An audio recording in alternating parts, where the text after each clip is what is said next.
les bandes fanatiques de M. Gbagbo, je n'aurai cesse de le citer, surexcités et entraînés par les appels à la haine de leurs leaders, ont parcouru les quartiers d'Abobo, de Yopougon et de Koumassi, sèmant la terreur, proférant des menaces et se livrant à des destructions.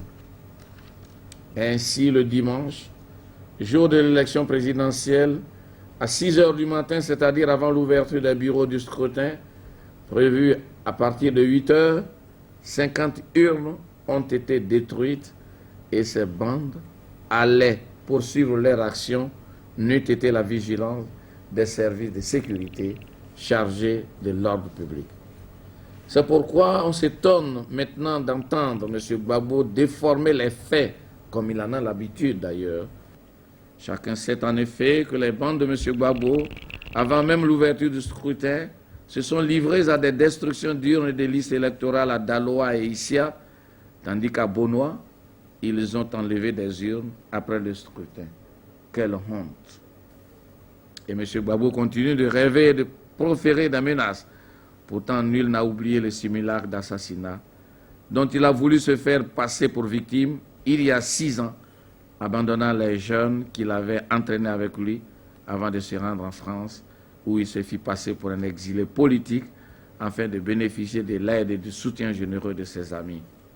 Et ces menaces non voilées contre les halogènes pour les intimider et les empêcher de voter, parce que pour les bandes de Gbagbo sont halogènes non seulement les Africains non ivoiriens venus des pays voisins et qui, depuis des décennies, participent au développement du pays, la plupart ayant déjà pris part aux élections précédentes en Côte d'Ivoire, mais aussi d'authentiques Ivoiriens venus d'autres régions du pays. La Côte d'Ivoire, ce pays d'ouverture, d'hospitalité et de fraternité vraie, ne saurait accepter ce petit esprit qui ferait de nos frères des sous-citoyens. M. Gbagbo se rendra bien vite compte, et à ses dépens, que le peuple ivoirien n'est pas un peuple dont on peut abuser longtemps avec la démagogie et les calomnies grossières.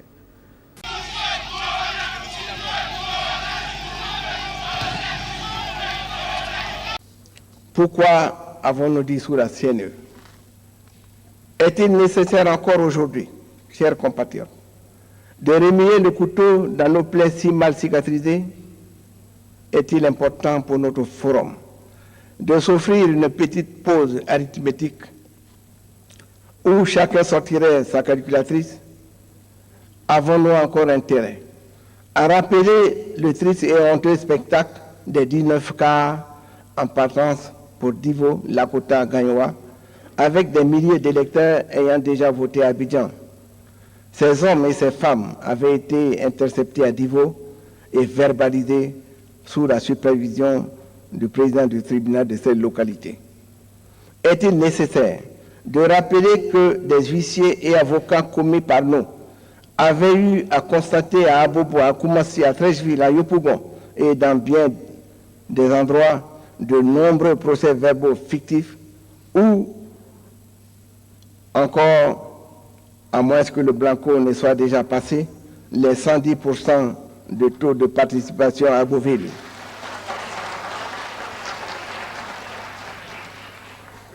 Les exemples sont trop nombreux pour être tous énumérés devant vous. Oui, ceux qui revendiquaient hier la transparence des urnes étaient soudain devenus ainsi les grands maîtres de la technologie électorale.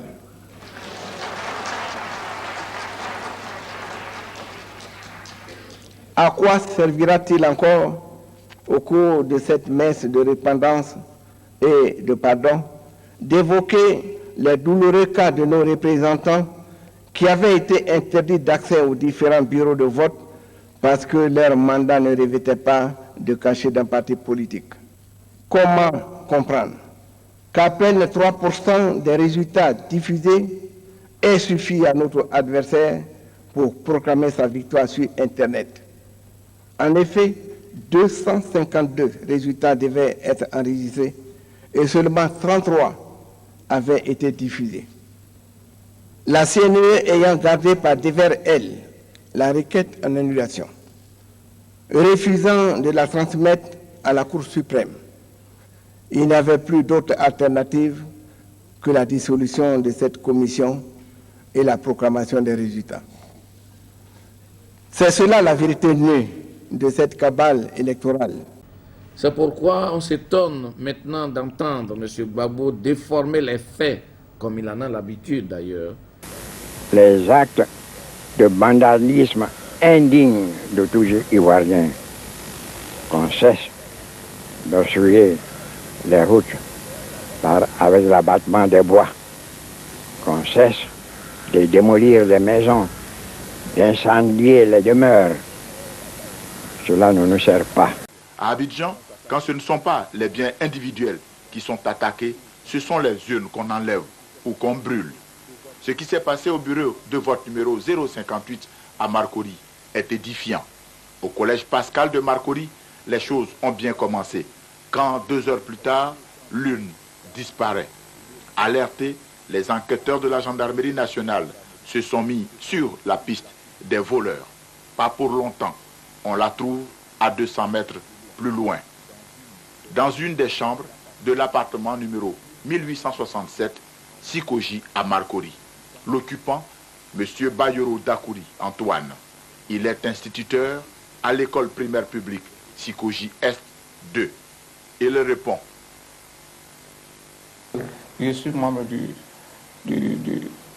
FPI, ouais. Je suis secrétaire à l'organisation du quartier Marcory. L'une s'est trouvée dans vos chambres. Oui, dans la chambre des filles. Et vous avez vu dans votre chambre? Oui, j'ai vu. Après, j'étais là quand ma fille est allée chercher, on était au salon. Là, j'ai vu.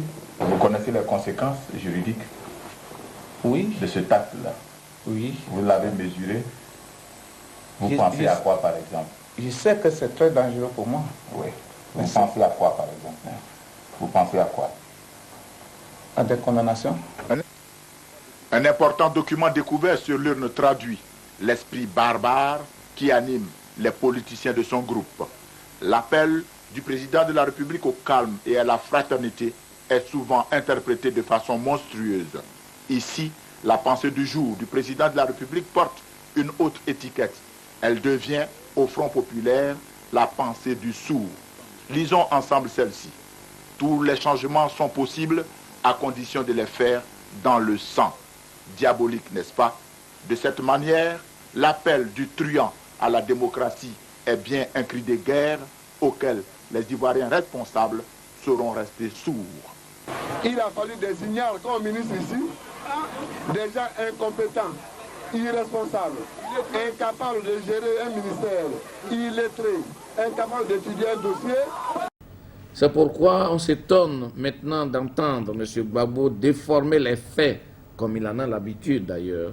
On va finir définitivement avec les élections de 2000, parce que le Premier ministre a dit une chose qui n'est pas vraie. Il a dit que le président Gueye s'est proclamé élu le matin et moi je me suis proclamé élu l'après-midi. Ce n'est pas vrai. Ce n'est pas vrai. Le général Gueye s'est proclamé élu et les gens sont descendus dans la rue. J'ai lancé un appel à ce qu'on descende dans la rue. C'est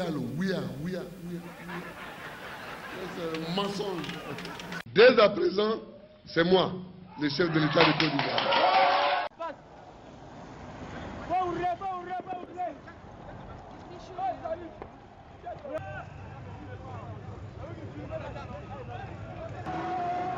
Il a dit que le président Gueye s'est proclamé élu le matin et moi je me suis proclamé élu l'après-midi.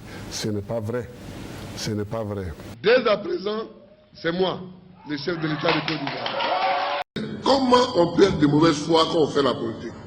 Parce que de toutes les façons, celui dont vous parlez, là, lui ne dort pas. Donc si vous mentez, lui va sortir les documents. Dès à présent, c'est moi, le chef de l'État de Côte d'Ivoire. Par exemple, on peut dire que si jamais nous perdons aux élections, c'est parce qu'il y a eu tricherie. Donc, on invente la menace du complot pour préparer les gens à la révolte. Et cela est la technique générale de tous les fronts. La commission électorale indépendante tente de communiquer des résultats partiels de la présidentielle ivoirienne.